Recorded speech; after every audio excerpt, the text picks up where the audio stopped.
Yo, what up? Welcome to my channel. My name's Nico. I'm a Survivor main. I usually play Cheryl, Jill, Hattie, and recently Thalita. Now I've been playing this game for a while now, and I just want to go over some things that could maybe help you become a better survivor, or maybe some mistakes that maybe you could potentially avoid.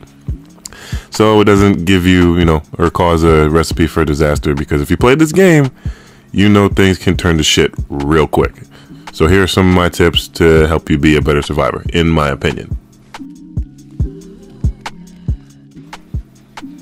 Number 1, too fast unhooks. This is a big one. Throughout my experience of playing DVD, I see survivors do this a lot. They go for the unhook right away within seconds after the killer just hooked them. For example, watch this. This is a Meg that did exactly what I just said. Watch this. Why? Bro, did the Meg just... Oh. Yes!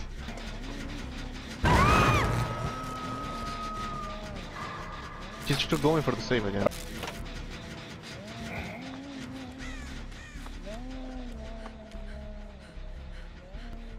This Meg, oh my god. Why? Yeah, please don't do this. Because you're giving the killer a reason to tunnel more than they already do. It's one thing when the killer tunnels, but it's another thing when your teammate unhooks that just right away. At that point, you can't blame the killer. That's just you being a bad teammate. The smart thing to do is wait a little bit. Watch the killer make some distance. Just give it a little bit.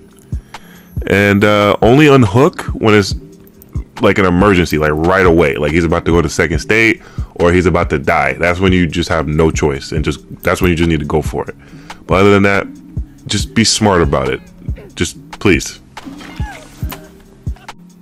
Number 2, points of interest. This isn't always the easiest thing to do, but you do need to try and keep some of these things in mind of what your objective is. You as a survivor need to do gens and help your team escape. The killer's job is to stop you. With that being said, do not bring the killer at points of interest as much as possible. So if your teammate is hooked and you're getting chased, go away. Stay as far from that hook as possible. If your team 3-gen'd and you noticed it and the killer's on you at that time, go away. Bring him to the side where there's less gens in general. I know it's not the easiest thing to do. Sure, it's not as black and white as that. But these are some things you need to be cognizant of, and it'll help you increase your chances of surviving. So just try to keep that in mind. Alright, number 3. Make a move. This is another mistake I see survivors make.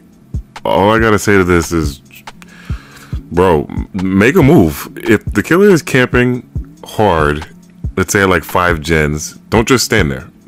The answer is simple. It's straightforward. You have 2 options. Go for the unhook, which the killer is probably going to tunnel the guy that you just unhooked, or do gens. Those are your only options. Yes, it's shitty. It's not a great feeling, but don't just stand there. You don't have all day to watch the person bleed out on the hook.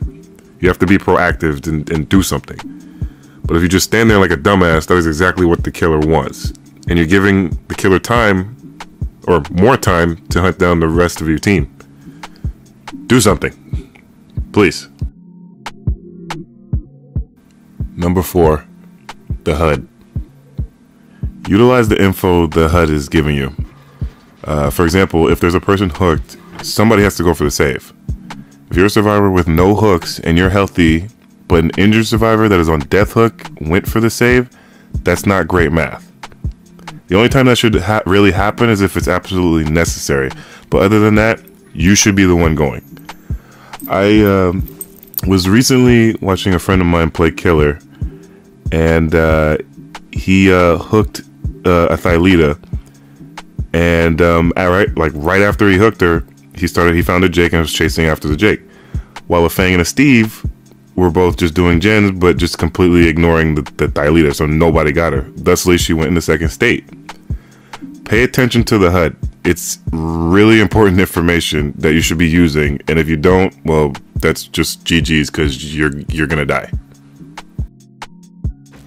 Number 5, 3-gen. I don't know how to run this stuff, I'll be honest. For those that don't know, a 3-gen is where 3 gens are in close proximity with one another.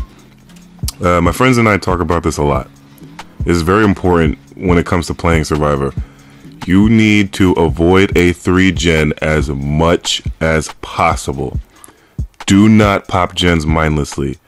If you're on a gen and you notice that this is the only gen on the side of this map, I strongly recommend you to not pop that gen. And it's actually worth it to look around and scan your gen spread. If 3 gens are super close to each other and the killer notices it, it is going to be really freaking difficult to break that 3-gen. So you should always ask yourself, if I pop this gen, will we 3-gen? If you think the answer is yes, stop what you're doing and check. You will thank yourself later. Do not pop gens mindlessly. Do yourself a favor, do your team a favor. And that's it. Those are just some tips, some of my tips I have to help you be a better survivor. At the end of the day, play however you want. But if you want to try to avoid a potential unfun, sweaty shitstorm, follow some of these tips, and maybe it'll make your survivor experience a little teensy bit more bearable. Be smart in your gameplay, and as always, thanks for watching, guys. I hope this helps. Like and subscribe to your boy, by the way. You know what I'm saying? Yeah, do that. I try to stream when I can, but as always, stay up, and I'll see you in another one. Thanks. And one more tidbit before I go. Bring that perk for solo queue. That perk is for solo queue. It will information is power. Do yourself a favor and bring it. I promise it will help you. Okay. All right. Bye.